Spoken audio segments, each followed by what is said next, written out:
ఈ రోజున సమాజంలో ఇలా మనం బ్రతుకుతున్నామంటే దానికి కారణమే రామాయణ భారత భాగవతాలు.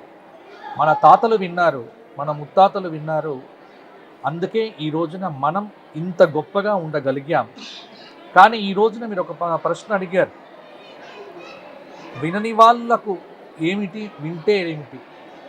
విన్నటువంటి వాళ్ళంతా మన తాత ముత్తాతలు, మన పురాణ తరం, వాళ్ళు బాగుపడ్డారు. వినని తరం ఇప్పుడు కొత్తగా రాబోతూ ఉన్నది. మరి ఏం జరుగుతుందో తెలుసు.